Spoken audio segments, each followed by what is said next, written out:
que seu filho era autista? O Romeu, logo ele nasceu, tiveram algumas complicações no parto já. A questão do TEA, do transtorno do espectro autista, ele veio até depois, na verdade. A gente teve um monte de fogueira para pagar antes da gente se preocupar com a questão do autismo ou não. Então ele foi uma criança que nasceu prematura. A Suzana, coisas que você só descobre com a vida, mas a gente tinha uma incompatibilidade com uma síndrome fosfolíptica, quem que acha que tem isso? Você nunca sabe que isso existe, até de fato você fazer um exame e ver que realmente isso acontece, que aconteceu com a gente. E o que isso causou? Isso causou com que a Suzana perdesse o líquido amniótico de uma forma muito rápida a partir de certo ponto da gestação. Então, a partir de certo ponto, ela teve que ficar de repouso e tentando segurar o líquido lá o máximo possível. Mas o Romeu não tinha espaço para se mexer, né? Então ele nasceu com uma luxação de quadril congênita. Então esse foi o nosso primeira sangria desatada, o primeiro fogo para apagar foi esse. E a gente cuidou, ele fez uma cirurgia em 3 meses de vida, que também acho que foi a primeira grande decisão que eu tive que tomar na minha vida. Que eu me lembro, 24 anos. Que eu me lembre que foi assim, a gente vai ter que fazer a cirurgia porque tem que encaixar o quadril, porque esse é o tipo da coisa que acontece em hospitais públicos bastante, que é o que ninguém vê, na verdade, assim, quando a criança nasce. Você tem que ter experiência. Meus pais são médicos, já estavam prevendo, por não ter tido espaço para rodar, para se encaixar dentro do ventre. Ele ficou parado. Então ele não rodava, ele não mexia, né? Então não deu tempo de encaixar tudo certinho, até pela questão de ter sido prematuro. E aí foi identificado cedo. Se ele tivesse sido identificado, nada teria acontecido, mas ele seria manco. Como a gente vê muitas pessoas, assim, que é o que acontece bastante. Então teve essa cirurgia logo cedo. E isso faz parte da minha vivência e maturidade. Assim, com 24 anos que meu pai falou para mim que eu ia ter que tomar essa decisão com qual médico ele ia operar. E meu pai é meu sogro, né? Conversei com eles, obviamente, tudo, mas pai é isso, cara. Ser pai é isso. Você tem que ter total consciência do que você está fazendo. Você está pondo uma vida no mundo 100% dependente de você, sem nenhuma defesa, sem nada. Assim, é uma responsabilidade 100% sua, até de fato crescer e evoluir. E essa foi, acho que a primeira decisão que eu lembro que eu perdi à noite decidindo. Caiu na sua mão essa decisão.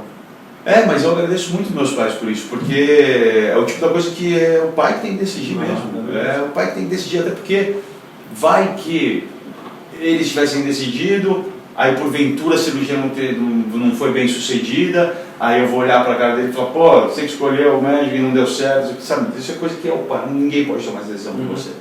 É uma responsabilidade sua, responsabilidade totalmente sua. E aí, mas graças a Deus deu tudo certo, encaixou, até eu tive uma experiência na ACD, que até depois do Teleton eu falei sobre isso, lá no palco do Teleton, todo mundo soube, foi muito falado, né? Mas eu peguei a fila da ACD, que é uma grande instituição, e isso, passado esse primeiro perrengue, aí ele já começou a engatinhar bem depois, porque teve que ficar 6 meses engessado depois. Então ele foi para o chão com bastante atraso. Então aquilo é muito importante para a criança estar no chão, levantar a cabeça, rodar para um lado, rodar para o outro, ela vai tendo um senso de espaço, vai desenvolvendo o seu corpo. O Romeu não teve isso. Então o Romeu praticamente nem engatinhou, ele já andou. Então é tudo muito ligado uma coisa com a outra. Quando ele demorou a falar, levantou-se a primeira suspeita, talvez seja autismo, mas também talvez seja só um atraso relacionado ao atraso motor, que acontece muito. E aí a parte cognitiva também demora um tempo para vir, a evolução toda demora. E a gente também viajava bastante, às vezes a criança tem ela demora para entender uma língua com a outra, e, né, então pode dar uma confusão também, a criança acaba não falando nada quando convive com várias línguas diferentes. Vai gerar uma confusão nela, e aí você vai esperando. Por isso que muita gente não sabe o que é o autismo? Porque ele pode não ser de fato autismo. As características do autismo podem ser geradas por outros fatores, entendeu? Então você precisa realmente ter muito conhecimento para chegar a essa conclusão. Porque daí demora a falar, daí às vezes não faz muito contato visual.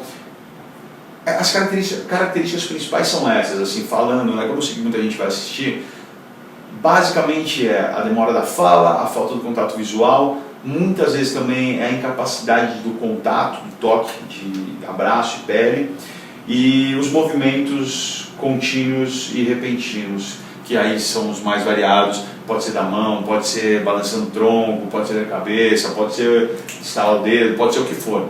Esses são os principais, as principais características para você identificar se realmente seu filho faz parte do espectro ou não. E com o Romeu foi uma somatória, mas ao mesmo tempo ele também evoluía. E aí a gente vai para outro ponto, o autismo não é uma doença, ele é uma condição, ele é totalmente passível de evolução. Só que você tem que, obviamente, diagnosticar cedo, ter muito carinho, ter muito amor, muita paciência. Mas ele é uma condição neuropsicomotora que pode ser gerada por inúmeras causas. Existem 1000 teorias. Tem gente que acha que é por causa de vacina, tem gente que acha que é coisa que é dentro do ventre, tem gente que acha que é trauma. Enfim, de fato, o que gera e o que causa é muito difícil de você afirmar. Mas você tem que avaliar as características das condições depois, né? Conforme seu filho vai crescendo. E aí a gente começou a juntar tudo isso. Isso ele já tinha uns 2, 3, porque realmente ele só foi falar. Ele balbuciou assim, começou a balbuciar com 1 ano, até aí ok, tudo bem. Mas ele só foi realmente falar com 3 frases mais pensadas, verbos, né, substantivos, etc. Frases formadas com 3 anos. Mas isso a gente já estava bem esperto, já, até aí. Só que aí vem o outro lado, vem o meu lado. Porque assim, eu venho de uma família de médicos. E uma das coisas que todos sempre pediam era um diagnóstico, era uma avaliação. Cara, como um filho respeitoso, dedicado, né, que eu sou, eu levei o Romeu, um cara que é considerado o maior expert em autismo assim, do Brasil. Fomos lá. O Romeu era muito pequeno, tinha uns 3 anos de idade. Cara, eu lembro como se fosse ontem essa cena. A gente estava assim na mesa. Aí o Romeu estava no meu colo, um bebê de 3 anos de idade. Aí ele pegou um negócio de M&M, jogou assim na mesa, nunca tinha visto o Romeu na vida, não falou, oi, tudo bem, senta aqui, tá, jogou na mesa e falou assim, Romeu, qual é o vermelho?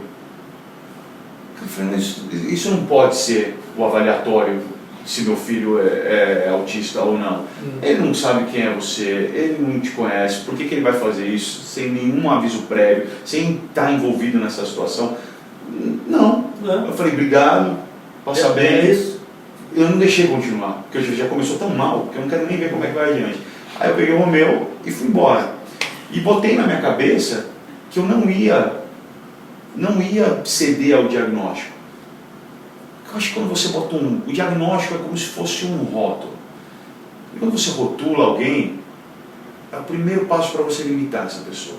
Não que o diagnóstico não seja importante, não me entendam errado. Ele é definitivamente importante, principalmente quando a gente fala com a massa, a gente fala com...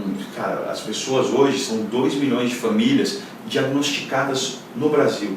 Imagina esse número com as famílias que não sabem ou que não fizeram o diagnóstico. Então, é importante? É muito, mas tem que estar com o profissional certo, tem que estar no momento certo.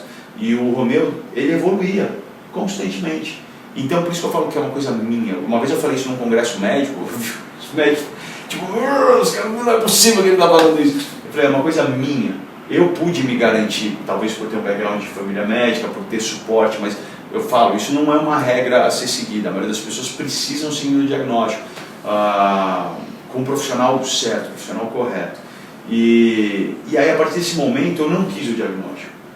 Porque eu falei, eu não vou rotular meu filho, e eu quero que todo mundo trabalhe com ele como qualquer outra criança. E aí a gente vê até onde ele vai. Porque se eu já saio falando, realmente, ele é autista, ele não vai conseguir fazer isso, não vai conseguir fazer aquilo, quem disse que ele não vai conseguir?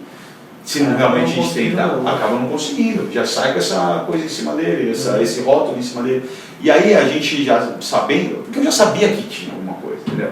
Também tem isso, né, gente? Se você tem dúvida, faz, mas eu já sabia que tinha alguma coisa. Então quando a gente foi para os Estados Unidos atrás de uma clínica, que realmente foi onde eu dei o primeiro grande salto dele, eles queriam muito esse diagnóstico, eu perguntava por quê? Só para saber até onde a gente pode ir, até onde eu posso push his brain, eu posso trabalhar com o cérebro dele, eu posso forçar para ver se ele vai. Eu falei, você faz como se ele fosse qualquer outra criança, faz como se ele não tivesse nada, é isso que eu quero de você. Aí ela falou, bom, tá bom. Eu falei, vamos, daí na hora que chegar no travou, aí a gente sabe que travou. Mas não quero que você já saia achando que vai travar, entendeu? Então realmente ele só fez o diagnóstico quando ele já estava, com acho que 7 anos de idade, 7 ou 8 anos de idade. Cara, você deve conviver com muitos autistas que você nem sabe que são, e nem eles devem saber que são, mas eles estão por aí em todo lugar, cara, funcionando, trabalhando, que nem diz a Temple Grandin, que é uma autista que fala no TED, faz palestras, ela evoluiu ao ponto de conseguir se avaliar e explicar para nós o que é o universo do autismo. A gente deve muito a ela. Ela fala, se não fosse a genética autista, não ia ter internet, não ia ter Vale do Silício, não ia ter aplicativo, não ia ter iPhone, não ia ter nada, porque as mentes conseguem pensar dessa forma padronizada, a ponto de desenvolver esse tipo de tecnologia, é uma mente que consegue focar absurdamente. E isso já é uma genética autista, é uma característica autista. Legal. E isso eu faço questão de falar. Então, eles estão em todos os lugares, cara. Todos. Eu lembro quando eu falei na Comic Con até, eu falava na Comic Con sobre isso, é uma plateia lotada, assim, um auditório lotado. Eu falei, olha, gente, deixa eu falar, provavelmente todos vocês aqui são autistas. Na Comic Con, eu falei, provavelmente todo mundo aqui deve ser. Alguma coisinha tem. Eles deram risada pra caramba, mas é isso, você tem que quebrar esse preconceito, quebrar esse medo. Não tem que ter medo. É uma coisa que existe e cada vez existe mais. 100 anos atrás era uma para cada 100 crianças, hoje é uma para cada 60. Esse número aumenta. E eu sempre falo isso. A genética autista, essas características, se a gente souber evoluir, se a gente conseguir evoluir de uma forma positiva, se Deus quiser, essas características estarão em todos os seres humanos. Porque o que eu aprendo com meu filho, eu não aprendo com nenhuma outra pessoa. Então, óbvio que existem as limitações, varia de cada criança. No meu filho, principalmente, o que mais pega é a questão do aprendizado e um pouco da coordenação motora fina dos dedos, né? Isso é o que mais pega. Para outros, isso não é problema nenhum, varia muito.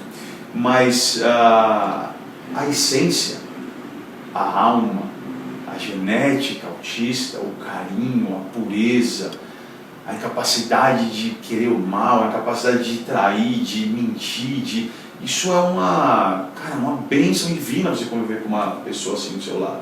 O pouco que eu vi dele, achei o máximo, cara, o jeitinho, foi o máximo. É amor puro, cara, muito é amor puro. E você falou que eu agradeço porque se não fosse ele, eu nunca estaria aqui. Eu não teria desenvolvido para ser o homem que eu sou hoje, certeza que não. Eu não pensaria da forma que eu penso, minha vida não teria tido esse rumo. Isso eu devo tudo a ele, sem dúvida nenhuma. Ele fez de mim uma pessoa muito melhor, que é o que eu tenho como missão para fazer por as outras crianças, principalmente, que vão crescer com o mundo, vão crescer com ele, para que ele cresça num mundo mais tolerante, para que ele cresça num mundo que o aceite e que não tenha preconceito.